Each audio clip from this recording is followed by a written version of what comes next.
नमस्कार दोस्तों, आज हम बात करेंगे थायराइड ग्लैंड की। देखिए, थायराइड ग्लैंड देखने से पहले हम इसकी बेसिक एनाटॉमी और बेसिक फिजियोलॉजी की बात करेंगे। अब हम बात करते हैं इसके इंट्रोडक्शन की। तो थायराइड ग्लैंड की सबसे पहले हम बात करते हैं डिस्कवरी की। तो इसकी डिस्कवरी डॉक्टर थॉमस ने सन 1916 में की थी। अगर हम इसके वेट की बात करें तो इसका जो वेट है वो 20 से 25 ग्राम होता है इन एडल्ट में। थायराइड ग्लैंड एक एंडोक्राइन ग्लैंड है जो नेक में प्रेजेंट रहती है और जो सिक्रेट करती है T3 और T4 हार्मोन के लिए। इसके अंदर बहुत ज़्यादा ब्लड सप्लाई रहती है, क्योंकि ब्लड सप्लाई इसलिए रहती है क्योंकि इसके जो हार्मोन्स है उसके द्वारा पूरी बॉडी में जाते हैं और वो एक्ट करते हैं। देखिए, इसका एक्ट कहाँ कहाँ हमें देखने को मिलता है। जो थायराइड हार्मोन्स है उसका कहाँ का इफेक्ट देखने को मिलता है, हमें सेंट्रल नर्वस सिस्टम पे एक्ट देखने को मिलता है, कार्डियक वेस्कुलर सिस्टम पे देखने को मिलता है एंड प्रोटीन के मेटाबॉलिज्म पे देखने को मिलता है। इसके अलावा कार्बोहाइड्रेट के मेटाबॉलिज्म में देखने को मिलता है, फैट के मेटाबॉलिज्म में इसका इफेक्ट देखने को मिलता है हमें, और बॉडी टेम्परेचर में इसका एक्ट देखने को मिलता है थायराइड हार्मोन का, बॉडी वेट में इसका देखने को मिलता है। साथ में हम बात करें कार्डियोवैस्कुलर सिस्टम में देखने को मिलता है, रेस्पिरेटरी सिस्टम में इसका देखने को मिलता है, और सेक्सुअल जो फंक्शंस है वहाँ पे इसका देखने को मिलता है, और अदर कई एंडोक्राइन ग्लैंड है जहाँ पे इसका एक्ट देखने को मिलता है। अब हम बात करते हैं इसकी बेसिक एनाटॉमी की। तो देखिए, लाई कहाँ तक करती है, तो ये C5 से लेके C7 के अपोजिट लाई करती है, यानी कि सर्वाइकल वर्टिब्रा जो C5 है, C6 है और C7 है और T1 तक ये लाई करती है उसके जस्ट अपोजिट, या हम बोल सकते हैं ये anterior triangle of the neck में लाई करती है। और अगर हम सिंपली भाषा में अगर बात करें तो ये lower part of the neck के और front end side of the neck में प्रेजेंट रहती है। अब हम बात करते हैं इसके पार्ट्स की। तो इसके अंदर 3 लोब रहते हैं, 2 लेटरल लोब रहते हैं यानी कि राइट लोब और लेटरल लोब। तीसरा पार्ट होता है इसका स्थमस। स्थमस क्या होता है कि ये राइट और जो लेफ्ट लोब हैं उनको दोनों को जोड़ने का काम करता है, यानी कि ब्रिज का काम करता है। एक अलग टाइप का पिरामिड और देखने को मिलता है हमें कई केस में, एक पिरामिडल लोब रहता है जो कि ओनली 30% पॉपुलेशंस में देखने को मिलता है। इसमें क्या होता है कि जो अपना स्थमस है वो प्रोजेक्ट कर जाता है ऊपर की ओर। अब हम बात करते हैं कि जो राइट लोब है और जो लेफ्ट लोब है इनका डायमेंशन कितना रहता है। तो 5 × 2.5 × 2.5 सेंटीमीटर का इसका साइज रहता है। हम बात करें कि जो स्थमस है इसका साइज कितना रहता है, तो इसका साइज रहता है 1.2 × 1.2 सेंटीमीटर का। अब हम बात करते हैं इसकी कवरिंग की। तो इसके अंदर 2 टाइप की कवरिंग देखने को मिलती है, एक ट्रू कैप्सूल्स और फॉल्स कैप्सूल्स। जो ट्रू कैप्सूल्स रहते हैं वो जो कनेक्टिव टिश्यू है इसके थायराइड ग्लैंड से, उससे इसकी कवरिंग बनती है, उसे अपन ट्रू कवरिंग के नाम से जानते हैं। हम बात करते हैं इसके अलावा फॉल्स कवरिंग की। फॉल्स कवरिंग क्या होती है, ये ड्राइव्ड होती है, जो प्री ट्रेकियल लेयर है उसके टिश्यू से डेवलप होती है, जिसे हम फॉल्स कैप्सूल्स के नाम से जानते हैं। इसके अलावा आता है सस्पेंसरी लिगामेंट ऑफ बेरी। देखिए, ये क्या है, जो बेरी लिगामेंट है ये बहुत स्ट्रॉन्ग टाइप का लिगामेंट रहता है और ये प्रेजेंट रहता है जो क्रिकोइड कार्टिलेज हैं और जो लेटरल लोब्स हैं उनके बीच में ये प्रेजेंट रहता है। अब हम बात करते हैं लोब की। देखिए, जो लोब हैं कैसी शेप में रहते हैं, ये कॉनिकल शेप में रहते हैं। कॉनिकल शेप में होने की वजह से इनका एक अपेक्स रहता है, एक बेस रहता है, और अगर हम इसकी सरफेसेस की बात करें तो इनके अंदर 3 सरफेस देखने को मिलती हैं, लेटरल, मीडियल, पोस्टेरो लेटरल सरफेस, और 2 बॉर्डर देखने को मिलते हैं, anterior border and posterior border. अब हम बात करते हैं इसकी ब्लड सप्लाई की। देखिए, इसकी ब्लड सप्लाई को अपन ज़्यादा डीपली नहीं समझेंगे, सुपरफिशियल हम इसकी ब्लड सप्लाई को समझने की कोशिश करेंगे। यहाँ पे हमने एक डायग्राम में भी दिखाया है इसके बैकग्राउंड में, और आगे भी एक डायग्राम लगाया है, हम आगे से अगली स्लाइड में देखेंगे कौन कौन सी आर्टरी देखिए यहाँ पे डायग्राम में दिख रहा है, superior thyroid artery, inferior thyroid artery, lower thyroid artery, जिसे हम थायराइड आइडिया ईमा के नाम से जानते हैं। कुछ असेसरी थायराइड आर्टरी की रहती हैं जो कि ब्रांच होती हैं ईसोफेगस और ट्रेकिया की आर्टरी की ब्रांचेज रहती हैं, ये भी थायराइड आर्टरी के लिए सप्लाई करती हैं। अब हमने यहाँ पे साथ में ही वीनस ड्रेनेज की पिक भी लगाई है, आर्टरी के साथ में वीनस ड्रेनेज भी हमने दिखा रखा है। वीनस ड्रेनेज में क्या क्या है, सुपीरियर थायराइड वेन इसको सप्लाई करता है, देखिए यहाँ पे डायग्राम में भी दिख रहा है।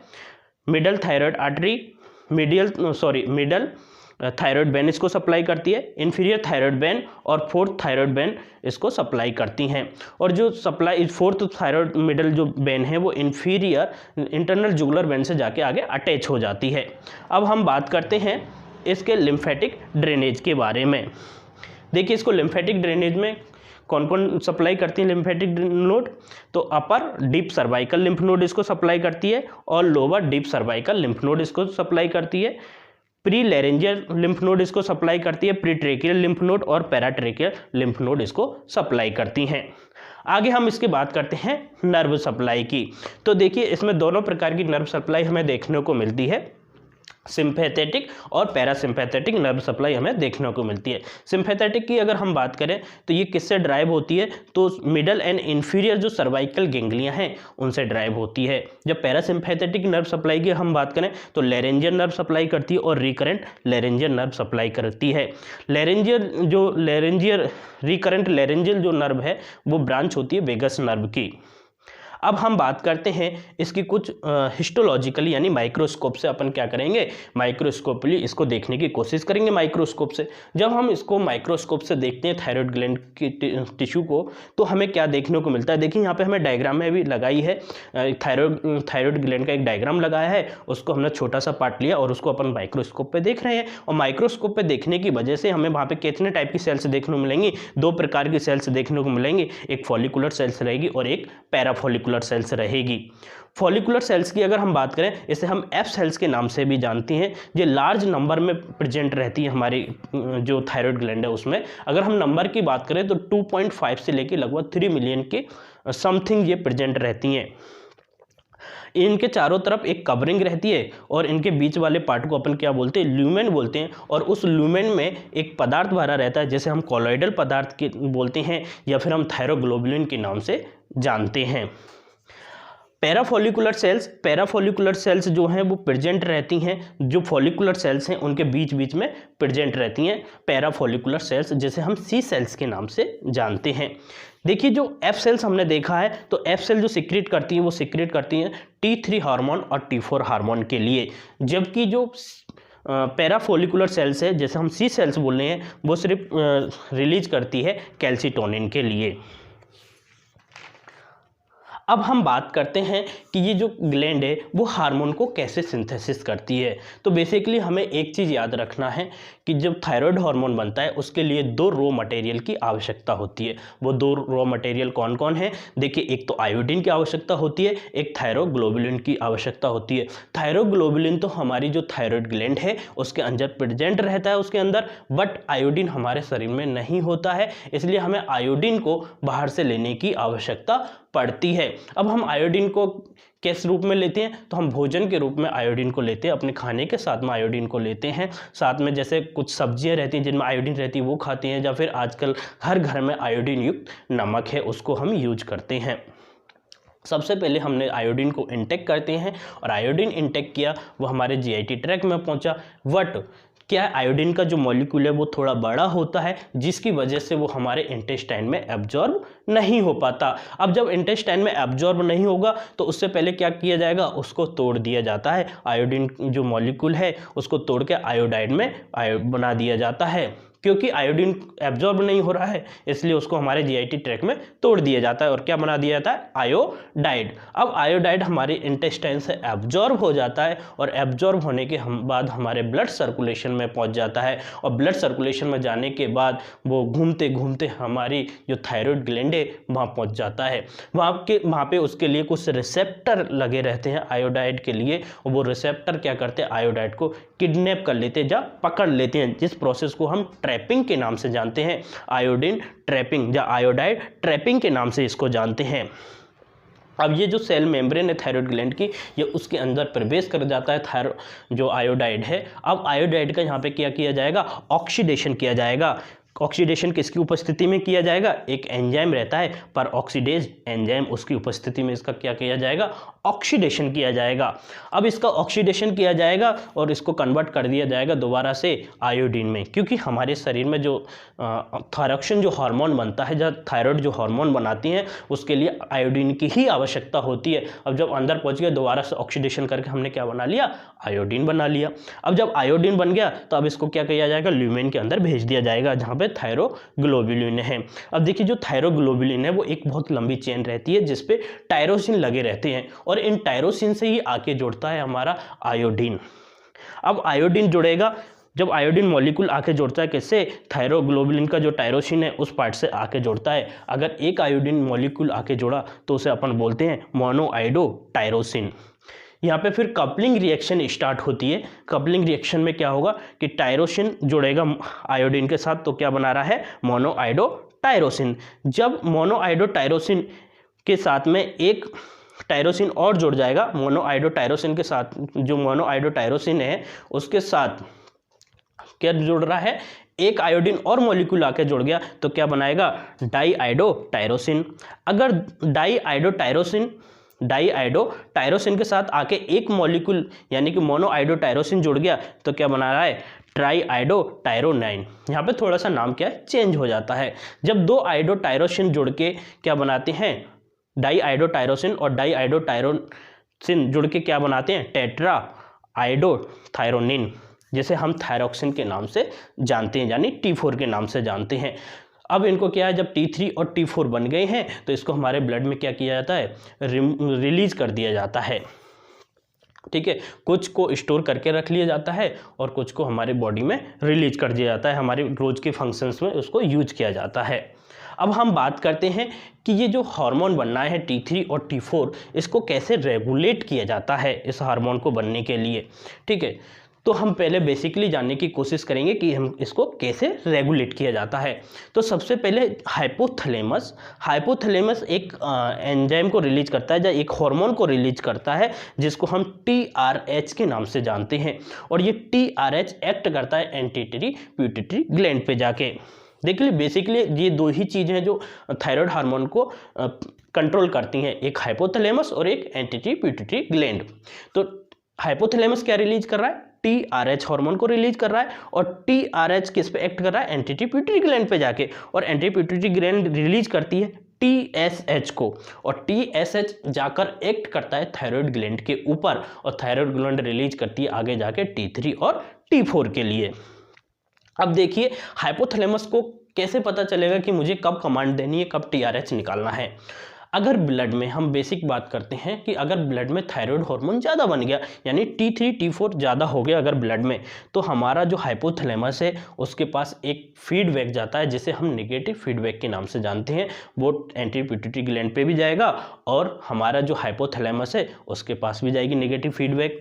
अब हाइपोथैलेमस को कैसे पता चल रहा है कि बॉडी में जो हमारा ब्लड सर्कुलेशन है उसमें जो थायराइड हार्मोन है उसका लेवल ज़्यादा हो गया है, तो उसके लिए जैसे किसी ने एक्सेसिव आयोडीन ले लिया, उस केस में थायराइड हार्मोन ज़्यादा बन सकता है। स्ट्रेस की कंडीशन में, डोपामाइन की कंडीशन में, है ना, सोमेटोस्टेटिन की कंडीशन में, इन कंडीशन में क्या रहता है, थायराइड हार्मोन थोड़ा सा ज़्यादा बन जाता है। अब ये थोड़ा सा जो ज़्यादा बना हार्मोन, तो इसकी वजह से क्या होगा, जो हाइपोथैलेमस उसके लिए निगेटिव फीडबैक जाएगा। अब निगेटिव फीडबैक जाएगा तो वो TRH को निकालना कम कर देगा। जब TRH निकलना कम हो जाएगा तो एंटीटरी पिट्यूटरी ग्लैंड TSH को निकालना कम कर देगी। अब TSH निकलना कम होगा तो अल्टीमेटली T3 और T4 निकलना कम हो जाएगा।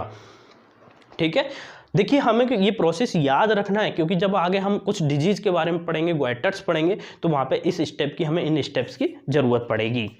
वहीं हम बात करते हैं अगर हमारे ब्लड में T3 और T4 अगर कम हो गया तब हमें क्या करना है। तो हमारा जो हाइपोथैलेमस है वो क्या करेगा, एंटीटरी पिट्यूटरी ग्लैंड क्या करेगी, तब एक फीडबैक जाएगा जिसे हम बोलते हैं पॉजिटिव फीडबैक। अब हमारे हाइपोथैलेमस को कैसे पता चल रहा है कि कम हो गया, तो देखिए उस टाइम पे BMR क्या हो जाता है, लो हो जाता है, और एक हार्मोन रहता है अल्फा MSH, एक हार्मोन रहता है जिसकी वजह से हाइपोथैलेमस को पता चलता है कि शरीर के अंदर जो T3 और T4 है उसका लेवल कम हो गया है।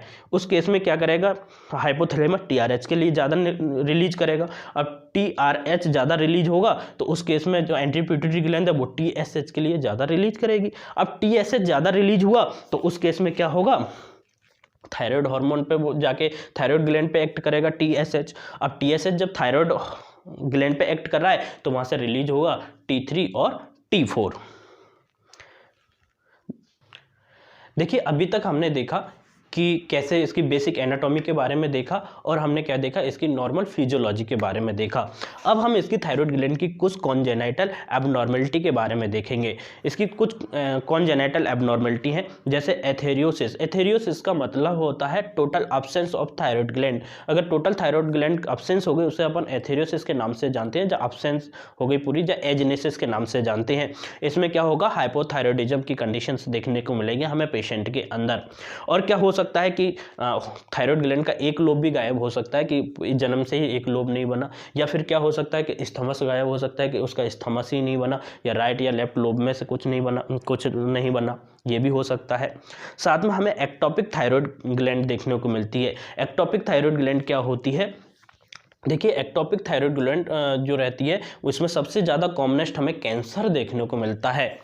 ठीक है, हम बात करते हैं थायराइड टिश्यू की, तो ये हमें कहाँ फाउंड होते हैं, ये एनीवेयर हमें कहीं भी मिल सकते हैं, टंग से लेके मीडिया स्टीनम तक, ये कहीं भी हमें थायराइड ग्लैंड के जो टिश्यू हैं वो देखने को मिल सकते हैं हमें। अब हम बात करते हैं कि बेसिकली जो एक्टोपिक जो ग्लैंड है उसकी बेसिकली 3 प्लेसेस पर हमें सबसे ज़्यादा देखने को मिलती है, लिंगुअल थायराइड और थायरोग्लोसल एक्टोपिक थायराइड, ठीक है, और स्ट्रोमा ओवेराई। यहाँ पे हमें सबसे ज़्यादा एक्टोपिक थायराइड ग्लैंड देखने को मिलती है। अब हम बात करते हैं लिंगुअल थायराइड की। देखिए लिंगुअल थायराइड क्या होती है कि जो हमारी टंग है, टंग के एंटीरियर 2/3 और पोस्टीरियर 1/3 का एक जंक्शन रहता है, वहाँ पे हमें उसके बीच में हमें एक रेड मिड में उसके स्वेलिंग देखने को मिलती है। यानी एंटीरियर 2/3 और पोस्टीरियर 1/3 का जो जंक्शन रहता है वहाँ पे एक्टोपिक थायराइड ग्लैंड हमें देखने को मिलती है। उसकी वजह से हमें क्या सिम्टम्स देखने को मिलेंगे पेशेंट में, कि रेस्पिरेटरी उसका ऑब्स्ट्रक्शंस देखने को मिलेगा हमें, साथ में हमें डिस्फेजिया देखने को मिलेगा, और स्पीच एंड हेमरेज, उसके स्पीच में उसको प्रॉब्लम रहेगी, साथ में कई बार वहाँ से हमें ब्लीडिंग भी देखने को मिलती है एक्टोपिक थायराइड में। अब हम बात करते हैं थायरोग्लोसल एक्टोपिक थायराइड। देखिए इसमें क्या रहेगा, जो स्वेलिंग रहेगी हमें upper part of the neck पे देखने को मिलती है। ये कई बार हमें कंफ्यूज कर देती है कि हमारे पास कोई पेशेंट आया और उसको थायरोग्लोसल एक्टोपिक थायराइड ग्लैंड है। अगर हमारे पास पेशेंट आया क्लिनिक में तो हम कई बार कंफ्यूज हो जाते हैं, क्योंकि थायरोग्लोसल सिस्ट में हमें वैसा ही अपीयरेंस देखने को मिलता है जिस प्रकार का हमें थायरोग्लोसल एक्टोपिक थायराइड में देखने को मिल रहा है, तो कई बार हम इसमें कंफ्यूज हो जाते हैं क्लिनिकली। अब हम बात करते हैं स्ट्रोमा ओवेराई की। देखिए कई बार जो थायराइड की जो टिश्यू हैं वो ओवरी में जाके डेवलप हो जाते हैं, जिन्हें हम टेरेटोमा के नाम से जानते हैं। अब ये क्या एक यूनिक प्रकार का है, ओवरी में मिल रहा है हमें यूनिक प्रकार का, और ये कई बार जाके टेरेटोमा जो है वो मैलिग्नेंसी में कन्वर्ट हो जाता है, मैलिग्नेंसी कंडीशन बनाता है।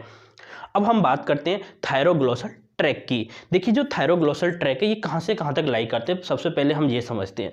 तो ये लाई करता है, एक्सटेंड करता है foramen of caecum of the tongue, जो टंग का फोरामेन ऑफ सीकम है वहाँ से ये लाई करेगा कहाँ तक, स्तमस तक ये लाई करता है। यूजुअली ये जो ट्रैक है वो डिसअपियर हो जाता है, बट कई कंडीशन में अगर ये डिसअपियर नहीं हो पाता है किसी कंडीशन की वजह से, तो इस केस में हमें इसका कुछ कॉम्प्लिकेशन में के रूप में हमें क्या देखने को मिलेगा, थायरोग्लोसल सिस्ट देखने को मिलेगी, और थायरोग्लोसल सिस्ट और थायरोग्लोसल फिस्टुला देखने को मिलेगा। ठीक है, अगर हम बात करेंगे अब थायरोग्लोसल सिस्ट के बारे में। थायरोग्लोसल सिस्ट की हम बात कर चुके हैं कि कैसे डेवलप हो रहा है, कि जो अब थायरोग्लोसल जो ट्रैक है वो डिसअपियर नहीं हुआ, डिसअपियर ना होने की वजह से वहाँ पे क्या रहेगा, म्यूकस एक सिस्ट बनना चालू हो जाती है जिसमें फ्लूइड भर जाता है ना, म्यूकस फ्लूइड भर जाता है, और आगे जाके वो क्या करती है, धीरे धीरे वो एक सिस्ट में कन्वर्ट हो जाती है। इसकी हम कॉमनली एज की अगर हम बात करें तो कॉमनली हमें इसकी जो एज है वैसे किसी भी एज में हो सकती है, बट हमें सबसे ज़्यादा जो देखने को मिलती है वो 15 से 30 साल की एज में देखने को मिलती है थायरोग्लोसल सिस्ट। ये किसकी वजह से हो रही है हम बात कर चुके हैं, क्योंकि फेलियर ऑफ थायरोग्लोसल जो डक्ट है या ट्रैक है उसको डिसअपियर ना होने की वजह से डेवलप होती है। बट इसकी सबसे हमें जो कॉमनली हमें साइड देखने को मिलेंगी, किसकी साइड पर हमें सबसे ज़्यादा देखने को मिलेगी जो थायरोग्लोसल सिस्ट है, वो बिनीथ द फोरामेन सिकम में देखने को मिलेगी and floor of the mouth में देखने को मिलेगी, बट ये रेयर है। फ्लोर ऑफ द माउथ में क्या है, रेयर है। सबसे ज़्यादा कॉमन कहाँ देखने को मिल रही है, हमें सुप्राहायोइड में देखने को मिलती है सबसे ज़्यादा कॉमन। और सेकंड अगर हम बात करें, सेकंड कॉमन साइट इसके लिए क्या है, तो थायराइड जो कार्टिलेज है वहाँ पे देखने को मिलती है हमें। अब हम बात करेंगे कि थायरोग्लोसल सिस्ट का अगर कोई पेशेंट आ रहा है तो हमें क्या क्या क्लिनिकली फीचर्स देखने को मिलेंगे। तो स्वेलिंग देखने को मिलेगी हमें mid line of the neck में, है ना। साथ में जब पेशेंट के कोई स्वेल करेगा, कोई भोजन को निगलेगा, डिग्लूटिनेशन करेगा, तो साथ में जो स्वेलिंग है वो क्या करती है, मूव करती है, ठीक है। या फिर पेशेंट का टंग अगर बाहर निकाल रहा है मुंह से, तो उस केस में भी जो स्वेलिंग रहेगी वो क्या करेगी, मूव करेगी। साथ में एक अगर एग्जाम्पल हम से समझ सकते हैं, यानी कि एग्जामिनेशन जब हम करेंगे तो टगिंग सेंसेशन होती हैं। टगिंग सेंसेशन क्या रहेंगे, हम पेशेंट को बोलते हैं कि अपना मुंह ओपन करने के लिए बोलते हैं, उसका माउथ ओपन करने के लिए बोलते हैं। साथ में जो सिस्ट है उसको अपन एक फिंगर से और थंब के द्वारा उसको पकड़ते हैं, ठीक है, कीप करते हैं, पकड़ते हैं, होल्ड करते हैं, और पेशेंट को अपन उसकी जीभ बाहर निकालने के लिए बोलते हैं। हमें क्या, जब हम उसको पाल्पेट करके देखेंगे तो हमें क्या देखने को मिलेगा, स्वेलिंग देखने को मिलेगी। साथ में स्मूथ जो स्वेलिंग रहेगी वो कैसी रहेगी, स्मूथ रहेगी, सॉफ्ट रहेगी और सिस्टिक रहेगी। कई बार हमें क्या क्या कॉम्प्लिकेशन देखने को मिल सकते हैं सिस्ट में, तो इन्फेक्शन हो सकता है, सिस्ट है तो वहाँ पे इन्फेक्शन हो सकता है क्योंकि म्यूकस है, अब्सेस हो सकता है, फिस्टुला हो सकता है, और लास्ट में कई बार वो कैंसर में कन्वर्ट हो जाती है, जैसे हम क्या बोलते हैं, पेपिलरी कार्सिनोमा बोलते हैं। देन हम बात करते हैं कि हमारे पास पेशेंट आया है तो उसका हमें क्या क्या इन्वेस्टिगेशन कराना है। तो यूएसजी कराएंगे, नेक का यूएसजी कराएंगे, T3 और T4 कराएंगे, ठीक है, और TSH का लेवल कराएंगे, FNAC कराएंगे, और कई बार हमको एक्सरे भी करवाते हैं, कई बार हम एक्सरे भी करवाते हैं। देन हम कुछ डिफरेंशियल डायग्नोसिस बनाएंगे कि किस किस कंडीशन में हमें थायराइड ग्लैंड में स्वेलिंग देखने को मिलती है। तो सुप्राहायोइड कंडीशन, सुप्राहायोइड बुर्सा की कंडीशन में देखने को मिलेगी, डर्मोइड सिस्ट में देखने को मिलेगी, और प्री ट्रेकियर जो लिम्फ नोड में अगर उसमें कुछ हुई है उसकी वजह से स्वेलिंग देखने को मिलेगी, सबमेंटल लिम्फ नोड की वजह से और नोडुलर ग्वाइटर की वजह से देखने को मिलेगी। अगर सिस्टिक का इसका जो पेशेंट है, इस केस में हमको क्या ट्रीटमेंट करना है, तो ट्रीटमेंट में इसमें हमें ऑपरेट करना पड़ेगा। इस ऑपरेशन को हम बोलते हैं सिस्ट ट्रंक ऑपरेशन के नाम से जानते हैं। इसमें क्या करते हैं, ये पूरी सिस्ट है उसको रिमूव कर देते हैं, यानी कि फोरामेन ऑफ सीकम को, जो फोरामेन ऑफ सीकम है वहाँ से लेके पूरा एलोंग जितना भी ट्रैक है वहाँ पे उसको पूरा रिमूव कर देते हैं, और central part of the hyoid को भी कई बार हम साथ में रिमूव करते हैं। देन हम बात करते हैं थायरोग्लोसल फिस्टुला की। देखिए हमने बीच बीच में हर चीज़ के डायग्राम लगा दिए हैं, है ना, लेकिन मैं यहाँ पे बता नहीं पा रहा हूँ क्योंकि टाइम ज़्यादा नहीं है इस वजह से, बट यहाँ पे बीच बीच में हमने कई बैकग्राउंड में लगाए हैं, कई बार साइड में भी हमने यहाँ पे पिक लिखाए हैं, हर चीज़ के पिक लगा रखे हैं। अगर हम बात करते हैं आगे थायरोग्लोसल फिस्टुला की, इसमें क्या देखने को मिलेगा अपन को, ये क्यों डेवलप होता है, तो ये कॉम्प्लिकेशन है किसका, थायरोग्लोसल सिस्ट का। इसके पीछे देखिए डेवलप होने के पीछे रीजन क्या है। सबसे पहला रीजन है कि हमने थायरोग्लोसल सिस्ट का क्या किया, ऑपरेट किया, उसको ऑपरेट करके हमने बाहर निकाला, बट थोड़ा सा जो पार्ट था थायरोग्लोसल सिस्ट का, थोड़ी सी जो टिश्यू थे वो उसी में रह गए, मतलब हम पूरी तरीक़ा से उसको रिमूव नहीं कर पाए। उस केस में क्या होगा, फिस्टुला डेवलप हो जाएगा। सेकेंड कंडीशन क्या हो सकती है कि जो थायरोग्लोसल जो सिस्ट थी उसमें इन्फेक्शन हुआ और उसकी वजह से वो ब्रस्ट होकर ओपन हो गई, ब्रस्ट हो गई यानी ब्रस्ट होकर ओपन हो गई। उस केस में भी क्या होगा, फिस्टुला डेवलप हो जाएगा, और इसमें फिस्टुला डेवलप होगा उसमें हमें क्या देखने को मिलेगा, म्यूकस डिस्चार्ज देखने को मिलेगा। साथ में हमें क्या देखने को मिलते हैं, कुछ कैरेक्टरिस्टिक्स फीचर्स हैं, हुड साइन और सेमीलूनर साइंस देखने को मिलते हैं। देखिए हुड साइंस क्या होते हैं, ओपनिंग होती है फिस्टुला की इंडेरन and when overlaid by the folding of the skin, जिसे अपन किस नाम से जानते हैं, हुड साइन के नाम से जानते हैं। सेमिलूनर साइन की अगर हम बात करें तो इसमें क्या देखने को मिलता है, हमें म्यूकस डिस्चार्ज देखने को मिलता है। म्यूकस का क्या होता है, यहाँ पे डिस्चार्ज होता है, पिकुलियर टाइप का, पिकुलियर क्रिसेंटिक अपीयरेंस रहता है उसका सेमिलूनर में। हम बात करें इसकी कॉमन साइट की, तो कॉमन साइट कहाँ है, तो बिलो दिस हायोइड बोन के नीचे हमें देखने को मिलता है। अब हम क्या इन्वेस्टिगेशन करा सकते हैं, तो जो फिस्टुला है उसका हम क्या करा सकते हैं, फिस्टिलोग्राफ करा सकते हैं, फिस्टिलोग्राम करा सकते हैं। साथ में हम ट्रीटमेंट की बात करें तो हमें क्या ट्रीटमेंट करना होगा, तो इसको हमें ऑपरेट करना पड़ेगा, ठीक है। रहेगा अपना जो अगली वीडियो रहेगी उसमें अपन देखेंगे ग्वाइटर के बारे में। जब तक के लिए थैंक यू सो मच, और अगर आपको वीडियो अच्छी लगी है तो लाइक करें, सब्सक्राइब करें एंड शेयर करें।